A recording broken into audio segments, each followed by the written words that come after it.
नए चैप्टर में कौन सा करना है? प्रोबेबिलिटी करनी है या क्वाड्रेटिक इक्वेशन करना है? बताओ।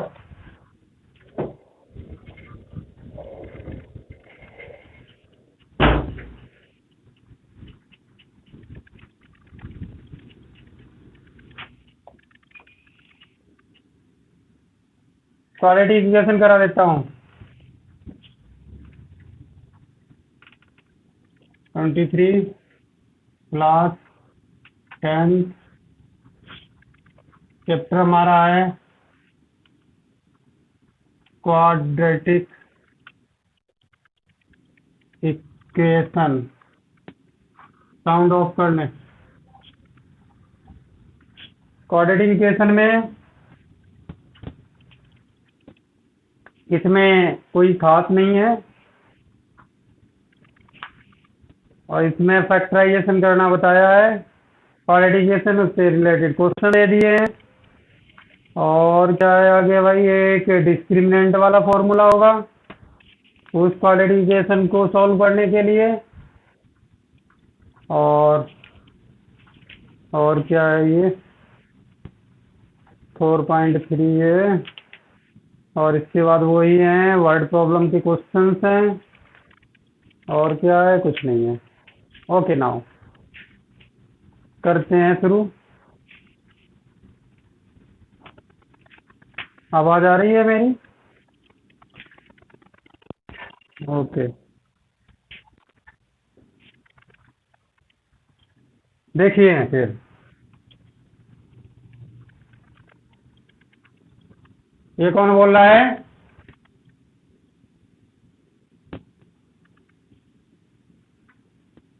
क्वाड्रेटिक इक्वेशन में take whether the following are quadratic equation. First of listen to me. अभी अभी कौन आवाज वो बात कर रहा था? कोई बताया मुझे? अ- अजीत बात नहीं करनी है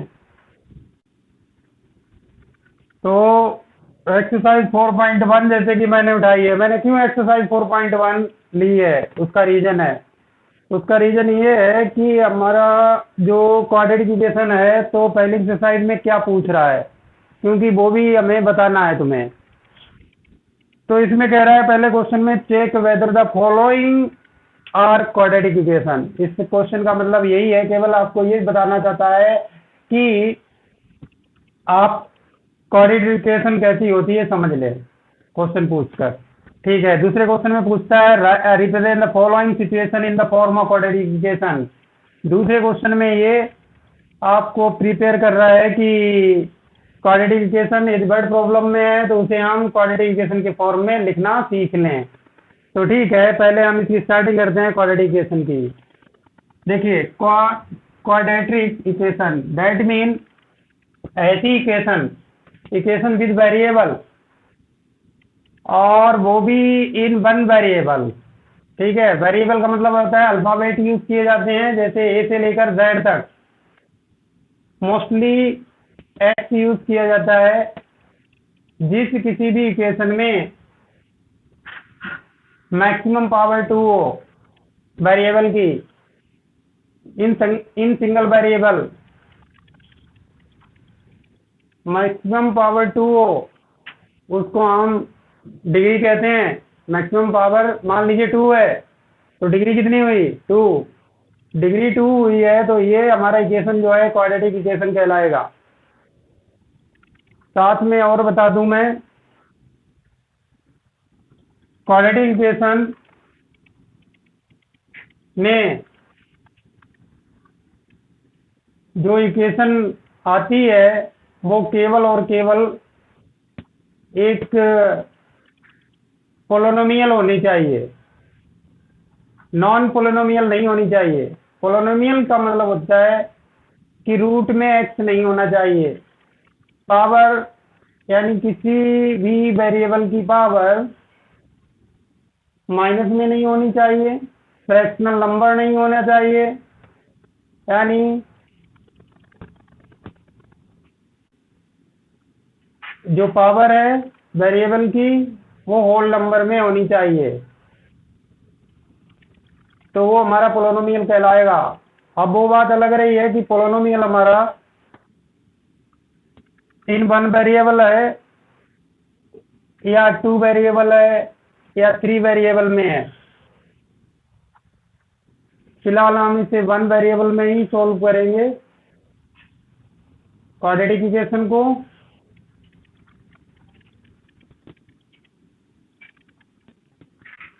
डिग्री 2, पोलोनोमियल की डिग्री 2, तो ये हमारा क्वाड्रेटिक इक्वेशन होगा। जिस तरीके से हमने पिछली क्लासेस में पढ़ा था या पिछले चैप्टर में हो सकता था कि पोलोनोमियल होते कैसे हैं 9th में सारा। पोलोनोमियल यदि हमारी डिग्री वेरिएबल की 1 है तो वो लीनियर होता है। डिग्री 2 है क्वाड्रेटिक हो गया। डिग्री 3 है क्यूबिक कह दिया। और डिग्री 4, 5, 6, 7 है इस तरीके से, तो उसको हम कोई नाम नहीं दिया, पोलोनोमियल कह दिया। 4 को क्वाड्रिनोमियल कहते हैं, इतना मत चाहिए, क्यूबिक तक ही बहुत है। अब हम बात करेंगे इसी की केवल क्वाड्रेटिक इक्वेशन का स्टैंडर्ड फॉर्म क्या होता है। Standard equation of quadratic ax² plus bx plus c equal 0 ले लेते हैं। अब यहां पर देखिए, यहां पर a b c ये कांस्टेंट टर्म माने गए हैं because of it is standard form. तो a b c are constant, जैसे कि 2, 3, 5, -7, 7/2 समथिंग, √3 समथिंग हो सकता है, लेकिन x वेरिएबल यहाँ पर है। इस पूरे इक्वेशन में मैक्सिमम पावर 2 है, तो इट्स डिग्री इज 2 और डिग्री 2 है, तो वो हमारा पोलोनोमियल क्वाड्रेटिक इक्वेशन कहलाता है। So it is a quadratic equation in 1 variable, 1 variable x के फॉर्म में ही है। एक्चुअल में क्या है, क्वाड्रेटिक इक्वेशन को सॉल्व करने के लिए हमने पिछली क्लासेस में सॉल्व करने का मतलब होता है फैक्टराइज करने के लिए। मिडिल टर्म जो है स्प्लिटिंग किया था, उससे फैक्टराइज किया था, या फिर उसमें कुछ आइडेंटिटीज लगा ली थी, जैसे x² - 4 = 0, तो x² - 4 के हमने फैक्टराइज कर दिया x - 2 एंड x + 2 = 0। या मिडिल टर्म स्प्लिटिंग की, या कोई आइडेंटिटी लगा दी, जैसे x + a x + b = x² bracket में a + bx and plus ab something. लेकिन कभी कभी ऐसा भी होता है कि हम इन सभी तरीके से नहीं कर सकते हैं, उस क्वाड्रेटिक इक्वेशन को सॉल्व नहीं कर सकते हैं। तब हम कैसे करते हैं, यहाँ पर हम 2 तरीके सीखेंगे। 2 तरीकों में एक है डिस्क्रिमिनेंट मेथड, दूसरा है कंप्लीटिंग स्क्वायर मेथड। तो उसके लिए एक्सरसाइज 4.1 पहले देखते हैं। एक्सरसाइज 4.1, एक्सरसाइज 4.1 में, एक्सरसाइज 4.1 में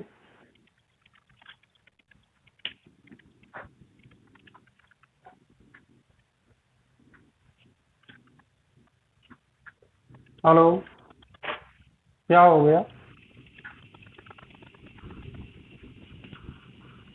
ठीक है भैया, तो फॉलोइंग आर क्वाड्रेटिक इक्वेशन। देखिए क्या एक्चुअल में इन्होंने डायरेक्ट नहीं दिया है, थोड़ा इनडायरेक्टली दिया है इक्वेशन को। x + 1 का होल स्क्वायर कर दिया और इक्वल डाल दिया है 2 ब्रैकेट में x - 3। इसको हम ऐसे ही देखकर नहीं बता सकते कि ये क्वाड्रेटिक इक्वेशन है या नहीं है। इसे थोड़ा सॉल्व करिए। ये कौन है भाई? अली। ये तरह तरह से नाम लिखते रहते हैं, ये टाइम वेस्ट करते हैं। इसे थोड़ा सॉल्व करिए और उसका मीन सिंप्लीफिकेशन तो हम आसानी से देख सकते हैं और बता सकते हैं कि ये क्वाड्रेटिक इक्वेशन है या नहीं है। करिए इसका होल स्क्वायर, ए प्लस बी के होल स्क्वायर से इसे खोल दीजिए। एक्स स्क्वायर प्लस 1 का स्क्वायर 1 प्लस 2ab का मतलब 2 into x into 1 that is 2x equal to 2 bracket इसे भी खोल दीजिए 2x माइनस 6 तो एक्स स्क्वायर ये 2x कैंसिल हो जाएगा और प्लस 1 है इधर माइनस 6 इधर आएगा तो प्लस 7 हो जाएगा इक्वल टू 0। क्या ये क्वाड्रेटिक इक्वेशन है या नहीं है बताइए। Yes, it is a quadratic equation because of it has degree 2. So, and degree has 2 and no in the form of fractional form degree or power. एक और सॉल्व करता हूं, यानी 6 पार्ट इसमें हम बताते हैं कि है या नहीं है ये पोलोनोमियल। एक्स का plus 3x plus 1 x square plus 3x plus 1 equal x minus 2 whole square. Okay, इसको सिंप्लीफाई करते हैं तो ये ऐसा ही रहेगा और इक्वल एक्स माइनस 2 का whole square that mean you know I minus B के होल स्क्वायर आइडेंटिटी से इसे ओपन कर दीजिए। एक्स का प्लस बी का माइनस 2 है से तो एक्स स्क्वायर प्लस 4 माइनस 2 है यानी माइनस 4x। यहाँ पर देखिए इक्वल में इधर उधर में एक्स स्क्वायर कैंसिल हो गया। अब इस पूरी इक्वेशन में देखते हैं हम तो हमें क्या मिलता है। इस पूरी इक्वेशन में हम देखते हैं तो हमें मिलता क्या है। इसे ऐसे ही देख के पता चल रहा है कि इसमें कहीं भी वेरिएबल की डिग्री 2 नहीं है और डिग्री 2 नहीं है तो ये क्वाड्रेटिक इक्वेशन हो ही नहीं सकता है। लेकिन हमें थोड़ा सा सॉल्व करना चाहिए इसे तो 3x है ये और इसको भी इधर लाए माइनस 4x को तो डायरेक्ट करिए 3x माइनस 4x 7x हो गया और इसको उधर भी ले जा सकते हैं, इधर ही ले जाते हैं, क्या फायदा है, चाहे इधर ले जाओ, आना चाहिए करना। इज इट क्वाड्रेटिक इक्वेशन और नॉट, टेल मी। ये क्वाड्रेटिक इक्वेशन है, no because of because of it has no degree 2 so it is not a quadratic equation. Am I right? अब इस तरीके से आप क्वेश्चन नंबर 1 को कंप्लीट करेंगे and you have to say that it is a quadratic equation और not. Question number 2 you have to form the quadratic equation according to this situation.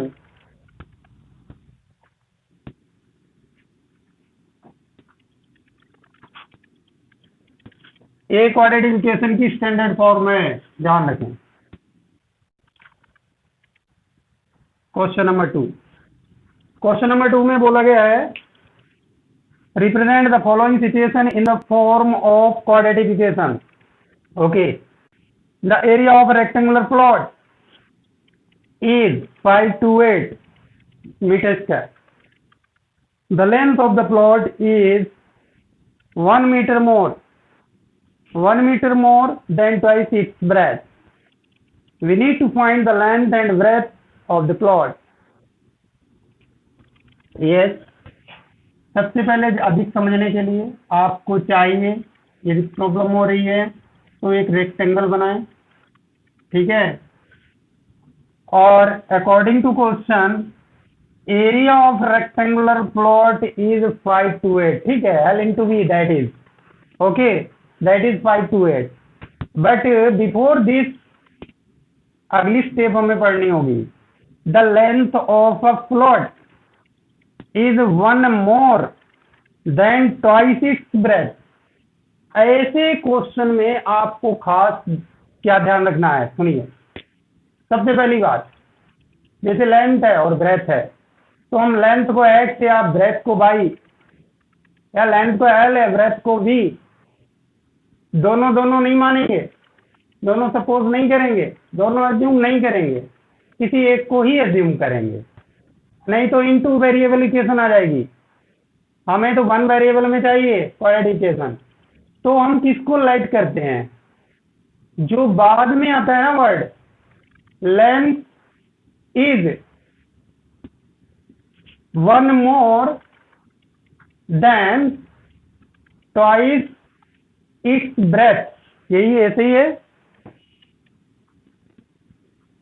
The length of plot is one more than twice its breadth, we need to find the length and breadth of the plot. Okay, तो बाद में देखिए यहां पर हमें ये देखना है कि बाद में क्या आया, ब्रेथ, तो हम ब्रेथ को लेट करेंगे। Okay, assume or assume that breadth of rectangular plot is, और इक्वल लगा लीजिए, इसका मतलब इक्वल h मीटर। इसलिए अकॉर्डिंग टू क्वेश्चन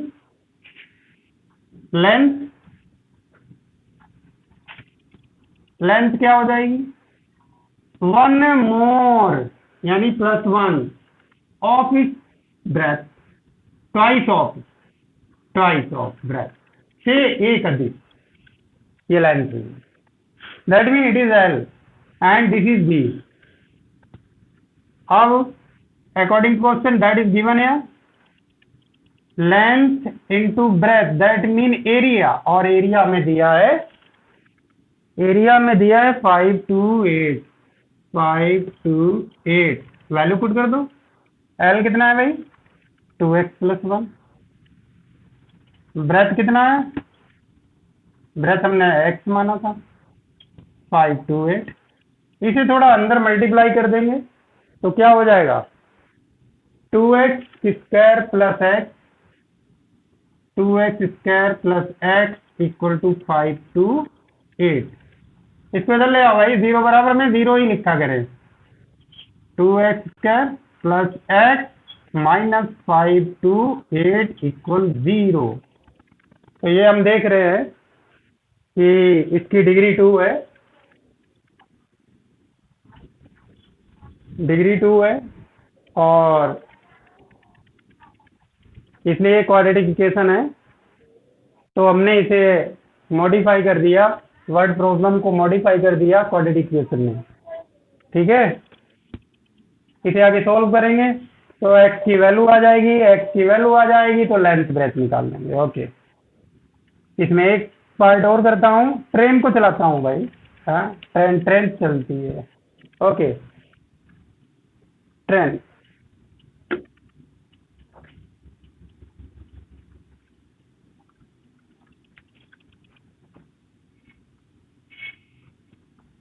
ट्रेन वाला हमारा 4th पार्ट है। पहले इसे आपको ध्यान से पढ़कर ऑब्जर्व करना चाहिए। अ train travels a distance 40 kilometre eight uniform speed. ठीक है, मन में बताइए कॉन्सेप्ट, चलती जा रही है ट्रेन और कुछ दूरी तय की है इसने, 480 किलोमीटर की यूनिफॉर्म स्पीड से जा रही है। यूनिफॉर्म स्पीड का मतलब है एक ही स्पीड से, जैसे 40 की स्पीड है तो 40 से जा रही है, 60 की है तो 60 से जा रही है, 80 की है तो 80 की चलती रहेगी। कब तक चली, 480 किलोमीटर, जब तक दूरी तय की तब तक। If the speed had been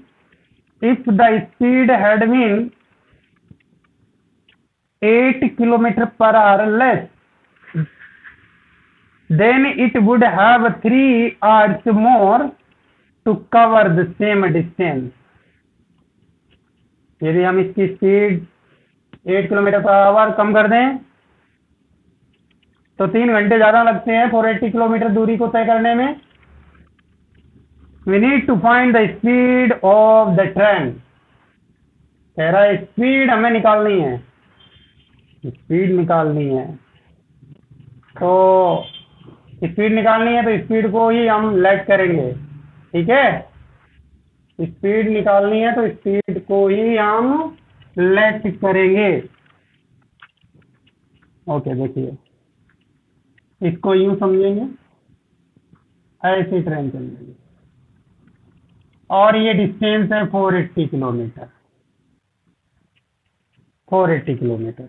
A train travels a distance 48 if the speed had been 8 kilometre per our less. और यदि 480 किलोमीटर डिस्टेंस ने कवर की है, माना कि इसकी पहले वाली स्पीड जो है वो x किलोमीटर पर आवर है, और मैंने फिर क्या सेकंड टाइम में क्या किया, इसकी स्पीड कर दी है कम 8, ये 8 कम कर दी। तो पहले मान लीजिए टाइम लगता था TR, ठीक है। अब टाइम, क्योंकि स्पीड कम कर दी है तो धीरे धीरे चलेगी पहले से, तो अब टाइम थोड़ा ज्यादा लग रहा है, 3 घंटे ज्यादा लग रहा है। इसका मीनिंग यही हुआ, ये हुआ। अब इसे रख देते हैं बुक को। अब सोचना, मैंने आपको शायद आपको बताया था ऐसे क्वेश्चन को सॉल्व करने के लिए, इक्वेशन बनाने के लिए जो यूनिवर्सल ट्रूथ होता है उसको अप्लाई करते हैं। कोई ऐसा रिलेशन जो कि सत्य है उसको अप्लाई कर देते हैं, वही इक्वेशन हो जाती है। ये मैंने आपको बताया था। तो इसमें हम क्या कर सकते हैं, क्या सच्चाई है, इन दोनों में क्या सच्चाई है।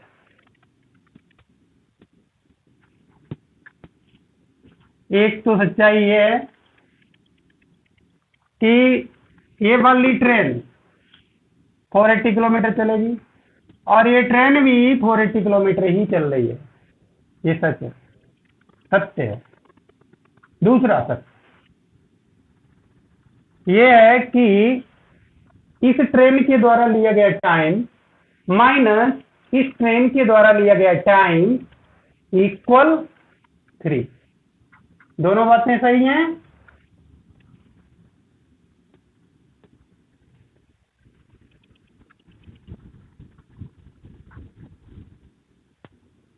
तो देखिए,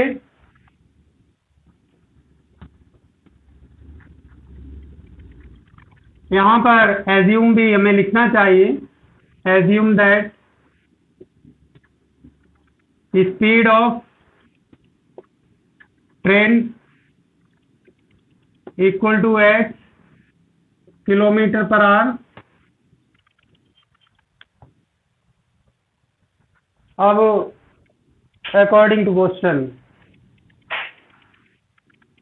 जो मैंने अभी बताया था आपको, इसमें यूनिवर्सल ट्रूथ अप्लाई करें तो उसी से इक्वेशन बन जाएगी।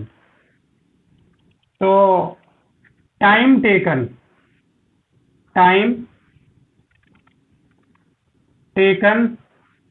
बाय ट्रेन, इसे ए मान लीजिए, इसे ट्रेन बी मान लीजिए, माइनस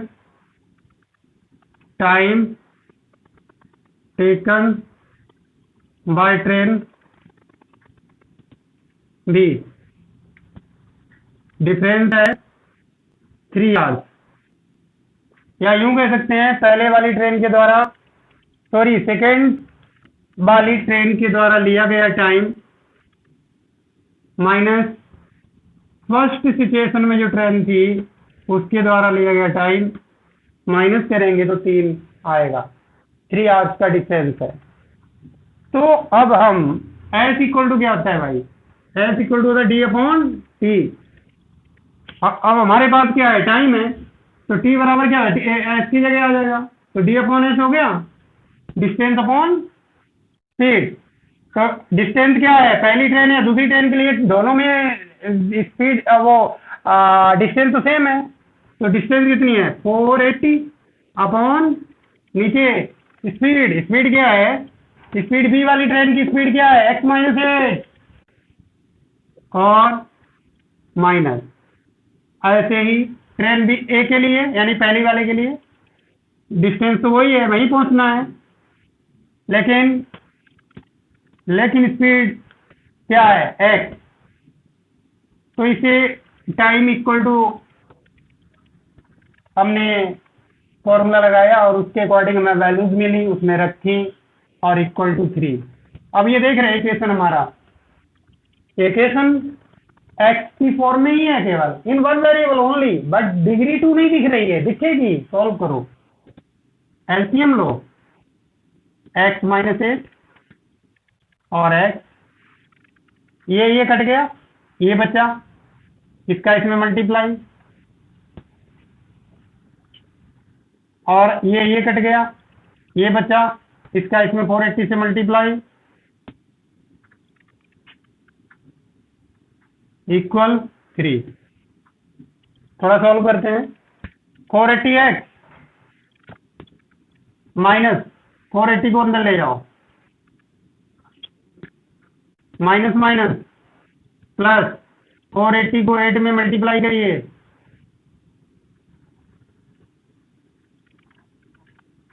और नीचे हमारा ये है,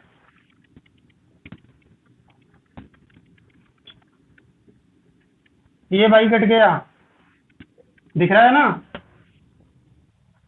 हेलो,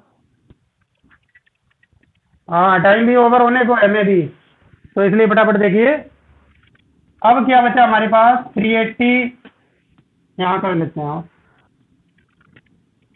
380 अपॉन, इसे मल्टीप्लाई कर लो भाई, एक्स का एक्स माइनस 8 में, x square minus 8x equal to 3। अब क्या होगा, ये वाला पोर्शन बजा के मल्टीप्लाई होगा 3 से मल्टीप्लाई डायरेक्ट करो, 3x स्क्वायर माइनस 24x, इधर क्या है 380, इसको उधर ले जाओ तो क्या मिलेगा, 3x स्क्वायर माइनस 24x और ये माइनस 380।